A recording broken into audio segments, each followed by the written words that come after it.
भगवान श्री राम और रावण की जब बात आती है तो प्रताप सोमवंशी साहब की लिखी वो दो पंक्तियां मुझे याद आती हैं कि राम तुम्हारे युग का रावण अच्छा था, राम तुम्हारे युग का रावण अच्छा था, 10 के 10 सारे चेहरे बाहर रखता था।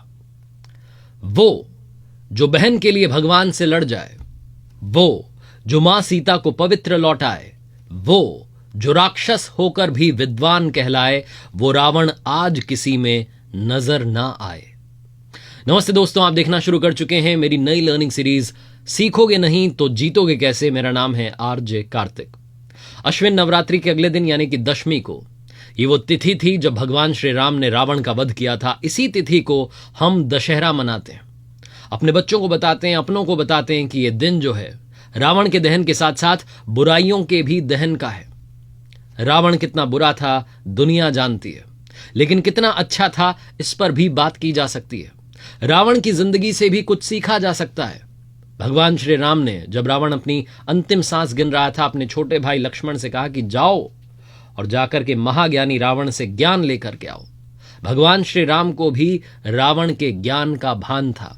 आइए बात करते हैं रावण की जिंदगी से सीखने वाली वो 5 बड़ी बातें कौन सी हैं। 5 लर्निंग्स फ्रॉम रावण। रावण की जिंदगी से सीखने वाली पहली और सबसे बड़ी बात, जिंदगी में सक्सेसफुल बने लेकिन ईगोइस्टिक ना बने, एरोगेंट ना बने। रावण ने खुद यह स्वीकारा अपने अंतिम समय में कि उसके अंदर घमंड आ चुका था, अहंकार उस पर हावी हो चुका था। वो अपने जीवन में कहता था कि मैं घमंड क्यों ना करूं, मुझे ये सारी शक्तियां भीख में नहीं मिली हैं, इनके लिए मैंने बहुत सारी तपस्या की है, बहुत सारा परिश्रम किया है, तब जाकर के मुझे वरदान में ये सारी शक्तियां मिली हैं। और उन शक्तियों पर रावण को बहुत घमंड था और इसी घमंड की वजह से उसका और उसके परिवार का विनाश होता चला गया। रावण से लेकिन जो सीखा जा सकता है वो उसका अनुशासन है, उसका परिश्रम है, उसका हार्ड वर्क है।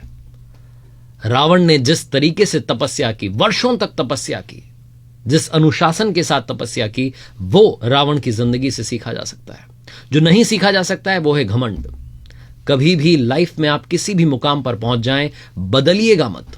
वक्त बदल जाए लेकिन आप मत बदलिएगा, अपने आप को वैसा ही बनाए रखिएगा जैसे आप हैं, विनम्र सज्जन, और इसी के साथ में आगे बढ़ते रहिएगा। तपस्या की बात चलिए तो एक मुझे कथा याद आती है, एक छोटा सा किस्सा याद आता है। कुंभकर्ण ने बहुत तपस्या की, ब्रह्मा जी से वरदान मांगना चाहता था। सारे देवता घबरा गए कि पता नहीं क्या मांगेगा।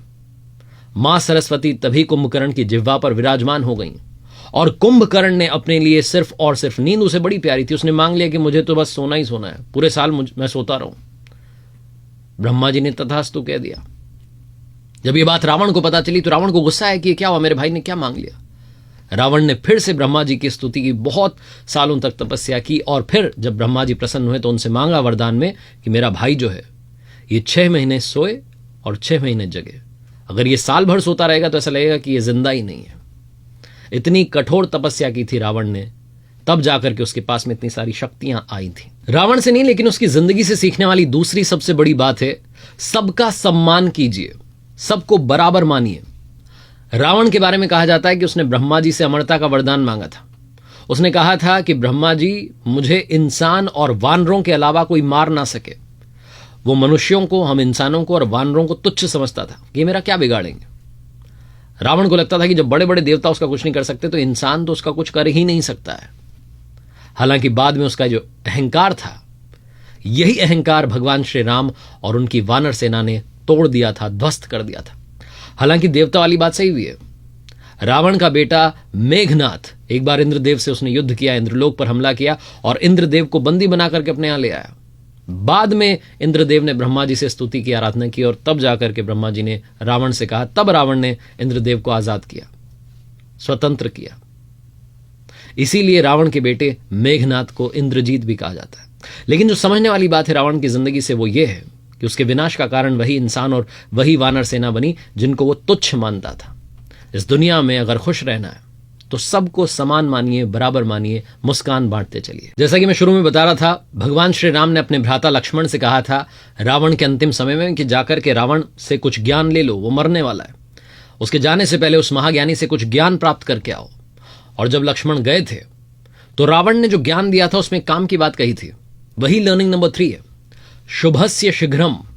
रावण ने कहा था कि इस दुनिया में जो शुभ कार्य है, जैसे ही वो आपके मन में आए, आपके चिंतन में आए, आप सोचने लगें, उस शुभ कार्य को शीघ्र से शीघ्र कर लेना चाहिए, जल्द से जल्द संपन्न कर लेना चाहिए। और अशुभ कार्य जो है, जो गलत काम है, उसको जितना टाल सकें टालते चले जाइए, लेकिन शुभ कार्य को टालने में देरी मत कीजिए। ये शुभस्य शीघ्रम वाला जो मंत्र था, रावण ने लक्ष्मण जी को दिया था। एक छोटा सा आपको किस्सा और सुनाता हूं, कथा और सुनाता हूं बात। शिव तांडव स्तोत्र जो आपने कई बार पढ़ा होगा, क्या आप जानते हैं कि इसकी रचना रावण ने की थी? महाज्ञानी महापंडित रावण, वो भगवान शिव का बहुत बड़ा भक्त था, बहुत तपस्या की, और एक बार तो उसने सोचा कि कैलाश पर्वत समेत ही भगवान शिव को वहां से लेकर के अपनी लंका में आ जाए। तो कैलाश पर्वत समेत भगवान शिव को वहां से उठाना चाहता था। वो कैलाश पर्वत को उठाने लगा।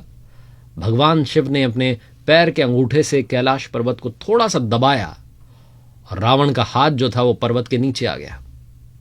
घबराया सा रावण, परेशान सा रावण तभी स्तुति करने लगा, और वही जो स्तुति थी वो बाद में शिव तांडव स्तोत्र के नाम से जानी गई। लर्निंग नंबर 4, रावण की जिंदगी से सीखने वाली एक और मजेदार बात है। जब रावण का अंत समय आया, जब एक एक करके उसके सारे साथी उसके अपने छोड़ करके दुनिया चले गए, तब भी रावण ने उस नेगेटिविटी के माहौल में पॉजिटिविटी को ढूंढा। नेगेटिविटी में पॉजिटिविटी हमेशा ढूंढनी चाहिए, यह भी आप रावण से सीख सकते हैं। अंत समय में मंदोदरी से कहने लगा रावण कि क्या हुआ अगर मेरा अंत होने वाला है? तुम शायद नहीं जानती, मुझे मेरे अंत के बारे में बहुत पहले से पता था, और यह दुनिया याद रखेगी कि भगवान श्री राम ने रावण को मारा था। जब जब भगवान श्री राम का नाम आएगा तो मेरा भी नाम आएगा। यह दुनिया याद रखेगी कि भगवान विष्णु को एक इंसान का अवतार लेकर के धरती पर आना पड़ा था मेरा वध करने के लिए। उस नेगेटिविटी के माहौल में भी उसने एक अच्छी बात अपने लिए ढूंढ निकाली थी।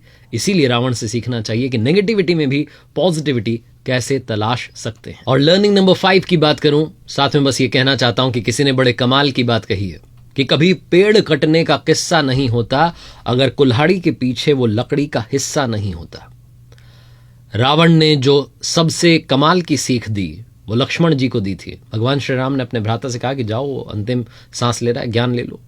तो जब वो ज्ञान लेने के लिए गए तो रावण ने कहा, जो 5वीं लर्निंग है वो यही है कि अपनों का साथ जीवन में बहुत जरूरी है।